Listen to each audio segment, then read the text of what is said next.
Assalamualaikum. Today we're going to talk about topic haze. This is my group member, Nur AFIQAH binti AFFENDY RIZAL, ATIQAH AMIRA binti AMIR, RAIFA DARWISHA, DANIA binti RAMLAN.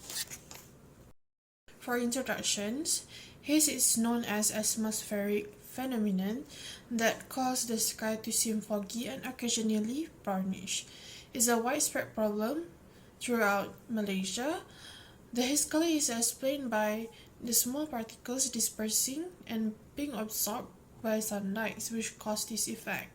This phenomenon, which severely affects the quality of the air and restrict our capacity to see.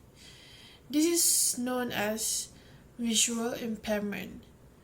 The degree of haze can vary from a slight reduction in visibility to a dense, long-lasting fog-like conditions. Why does Malaysia consistently experience haze?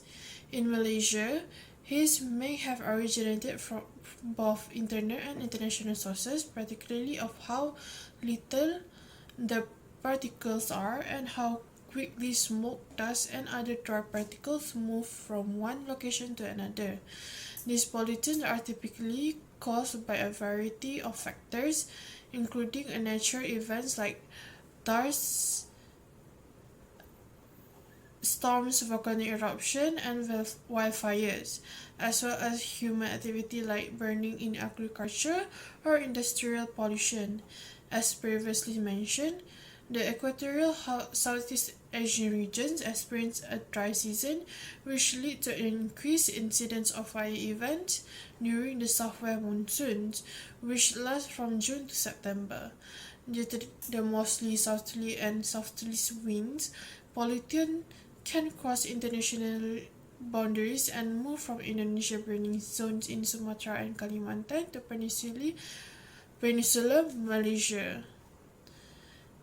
Haze also has a detrimental impact on human health in addition to visibility. Haze is often associated with fine particulate matter, which can be harmful to breathe in and exacerbate pre-existing medical issues such as asthma. Additionally, haze can be harmful to the environment, altering ecosystems, weather patterns, and climate change. Assalamualaikum, my name is AMIRA, and I will explain about the effect of haze to health, environment, and economy. First of all, I think we all already know that haze will give an effect to a human's health. For a short-term exposure, haze can cause irritation to eyes, nose, and throat among a healthy individual. But usually the harmful effect of few minutes of haze are temporary and it does not lead to a long-term health issues. But a short-term exposure of haze can be harmful for people with chronic heart disease. But fortunately, haze does not impact people immediately. It may take up to 1 to 3 days of time between exposure to health and health effect or symptom. For the long-term exposure, people living with continuous exposure over several years have a higher risk of cardiovascular effect such as heart attack. Secondly, reduced lung development, and also the development of chronic respiratory disease such as asthma in children. A long-term exposure of haze also leads to insomnia, which is likely to aggravate psychological stress and depression. Haze also can give an effect to the environment. For the agriculture impact, haze can affect agriculture by reducing the amount of sunlight reaching crops. This can impact crop yields and overall agriculture productivity. Secondly, ecosystem impact. Plants rely on sunlight for photosynthesis, so the reduced sunlight due to haze can affect the growth and productivity of plants, which can have cascading effects on the entire ecosystem. Lastly, haze can also give an effect to water quality. Haze particles can settle on water bodies, affecting water quality. This can impact aquatic ecosystem and the organism living in them. Lastly, haze can also give an impact to the economy. For productivity loss, haze can reduce visibility and air quality. It affects the outdoor activity and disrupt transportation. As a lower productivity, as people may find it difficult to go to the work efficiently.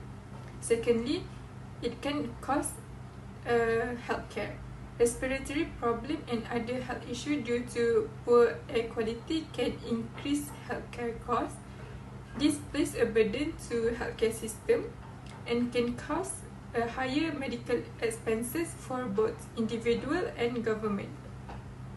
Tourism decline. Regions affected by haze may experience a decline in tourism. The poor air quality and visibility can deter the tourists. It impacts the hospitality industry and all of the related businesses. Hi, Assalamualaikum. My name is RAIFA. I will be presenting about preventions and regulations. There are the regulations regarding haze phenomenon. The first one is open burning under the Environmental Quality Act 1974. This act is to prevent, abate, and control pollution as well as to improve the environment and for related purposes. And these are some of the basic info about this act. This act also says that any individual who is convicted of an offence can be sentenced to not more than 5 years in prison and can be fined not less than 100,000 ringgit Malaysia. Next, we have Agent Agreement on a Transboundary Haze Pollution. This agreement is a legally binding environmental agreement signed by Asian member states in 2002 to reduce haze pollution in Southeast Asia. Countries that signed this agreement are Brunei, Indonesia, Laos, Malaysia, Philippines, Singapore, Thailand, and Vietnam. And these are some information regarding this agreement. The objective is to prevent and monitor transboundary haze pollution. So how do we prevent haze from occurring? The first one is to save electricity. Second is to monitor how we use our car. Third is by reducing open burning. And fourth, manufacturing industry. So to save electricity, first we need to turn off the switch and unplug electrical equipment when not in use. Second is to turn off the computer or any other devices after use and stop charging when the battery is full. Third is to switch to solar energy. This way can provide a clean and renewable source of energy that can also significantly reduce or even eliminate a household's monthly electricity bills. Number 4 is to switch to energy-saving LED light bulbs, which it uses up to 90% less energy and lasts up to 25 times longer than traditional incandescent bulbs. Number 5 is to let house from roof down to its foundation. This is to reduce heating costs. And lastly, we can hang clothes outside to dry instead of using a clothes dryer. For vehicles, we can use electric or petrol hybrid powered car because it has a smaller carbon footprint than gasoline cars. And also, we can do carpool with people that are going to the same direction or destination to reduce the carbon footprint. Regular car servicing helps to maintain the vehicle's emissions control systems, reducing harmful pollutants released into the atmosphere, and running the air conditioner in recirculate mode can help to reduce smoke in the vehicle since it can reduce pollen and pollution while driving. It also effectively prevents strong outdoor odors from entering the vehicle. We also should minimize from doing open burning such as at the waste disposal sites. Next is land clearing. It is a major contributor to climate change through greenhouse gas outputs and rainfall and temperature dynamics. Slash and burn technique is a major cause of the haze and the reason why 1997 Southeast Asian haze even occurred. Trees absorb and store carbon dioxide. If forests are cleared or even disturbed, they release carbon dioxide and other greenhouse gases. Forest loss and damage is the cause of around 10% of global warming. There is simply no way we can fight the climate crisis if we don't stop deforestation and forest burning. And the last one is land development and construction in which forests need to be taken down in order to build this, has been the factor of haze.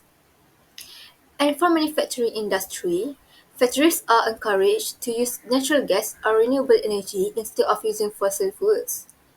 Second, supposedly factories also need to practice concept of net production to produce less pollution. Lastly, proper treatment of factory waste should be taken seriously to reduce factory pollution. In conclusion, haze is a pervasive issue that requires a multimodal approach to lessen its detrimental impacts on the environment and society as a whole. The interaction of factors like the transboundary consequence, unsustainable land management, and industrial pollutants demands a comprehensive approach. It is imperative to safeguard biodiversity and ecosystem against the detrimental effect of haze, considering the environmental ramification involved. Furthermore, the danger associated with fine particulate matter highlight how important it is to prioritize respiratory health. Furthermore, the economy will be declining as several businesses, including tourism and agriculture, will impact if haze harm the environment, underscoring the urgency of taking action. Without any implementation and prevention, our country might face continued haze problems. To keep our country safe to live in, and even individual needs to participate for cleaner air quality. There are a few suggestions to help improve the prevention stated before. The first one is to enhance the Earth Hour campaign. When millions of people around the world participate, it adds up to a lot of energy saved. This helps reduce the demand for electricity, which can help lower greenhouse gas emissions. Second is for car manufacturers to increase the production of electric cars or hybrid cars, and when many people use them, the government bans the production of gasoline cars. This already has been discussed by the USA and France, which USA would start banning in 2040, meanwhile France will be banning starting from 2030.